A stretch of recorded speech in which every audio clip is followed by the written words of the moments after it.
धुळे शहरातील एकमेव ठिकाण म्हणजे गंगा टाइल्स सप्लायर शॉप। आमच्याकडे सर्व प्रकारच्या टाइल्स उपलब्ध आहेत। यामध्ये ceramics, oil tiles, floor tiles, vitrified tiles, steps and riser tiles, parking tiles, kitchen sink, sanitary ware इत्यादी। आपल्याला परवडणार अशा दरात आमच्याकडे टाइल्स उपलब्ध आहेत। यासाठी एकदा अवश्य भेट द्या। पत्ता Ganga tiles supplier shop, 405 micro tower, Wadjai road, Dhule. Mobile number 70 574 83 849। आपण बघत आहात डिजिटल इंडियाचे डिजिटल न्यूज। ठाम मत मराठी न्यूज। नमस्कार। आजच्या ठळक बातम्या। प्रभाग क्रमांक 2 मधील सुरेखन व सरस्वती गार्डनची आमदार अनुप अग्रवाल यांच्याकडून पाहणी। लवकरच होणार लोकार्पण। धुळे शहरातील प्रभाग क्रमांक 2 मध्ये माझी वसुंधरा अभियानांतर्गत उभारण्यात येत असलेल्या भव्य व आकर्षक सुरेखन गार्डन व सरस्वती गार्डन या उद्यानांची आज आमदार अनुप अग्रवाल यांनी प्रत्यक्ष पाहणी केली। यावेळी सुरू असलेल्या विकास कामांचा आढावा घेत संबंधित अधिकाऱ्यांना आवश्यक सूचना देण्यात आल्या। पालकमंत्री जयकुमार रावल व आमदार अनुप अग्रवाल यांच्या पुढाकारातून ही उद्याने विकसित करण्यात येत असून नागरिकांना दर्जेदार मनोरंजन, व्यायाम व पर्यावरणपूरक सुविधा उपलब्ध करून देण्याचा उद्देश आहे।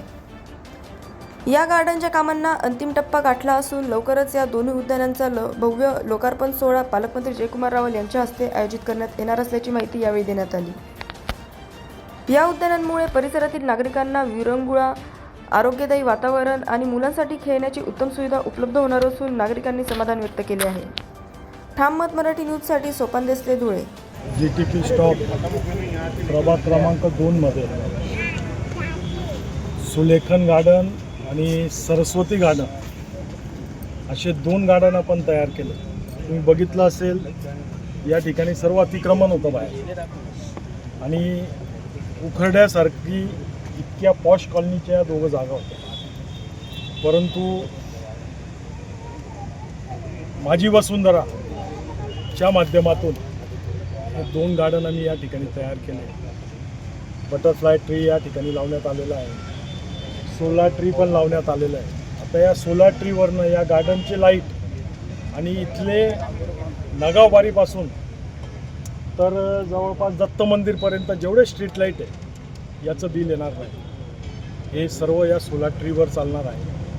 याचं कनेक्शन पुढच्या रविवारपर्यंत आम्ही त्या ठिकाणी करून टाकणार आहोत, कारण की हे जे डिवायडरमधले लाईट आहेत आणि ज्या वायरा आहेत यासुद्धा एक 20 दिवसानंतर आम्ही काम चालू करतो आहे। सर्व पोलमधले काढून टाकणार आहोत। फक्त 5 वायर ज्या आहेत ते आम्ही साईडला घेऊ आणि बाकी सर्व वायरी अंडरग्राऊंड होणार। जसं आपण आग्रा रोडला अंडरग्राऊंड वायरी केल्या, नगावबारीपासून तर सरळ गुरुद्वारापर्यंत जेवढेही मधले पोल आहे हे सर्व पोल या डिवायडरमधनं निघून जातील आणि या ठिकाणी 14 मीटरचे उंच पोल येतील आणि अतिशय सुंदर त्याला लाईट येणार आहे। आणि हळूहळू मेरा शहर बदल रहा है या संकल्पनेतून भारतीय जनता पार्टीच्या माध्यमातून, महापालिकेच्या माध्यमातून आम्ही या शहराचा सर्वांगीण विकास या ठिकाणी करतो। महाराष्ट्रातील ताज्या घडामोडींसाठी पाहत रहा ठाम मत मराठी न्यूज। तसेच आमच्या चॅनलला लाईक, शेअर, सबस्क्राईब करायला विसरू नका।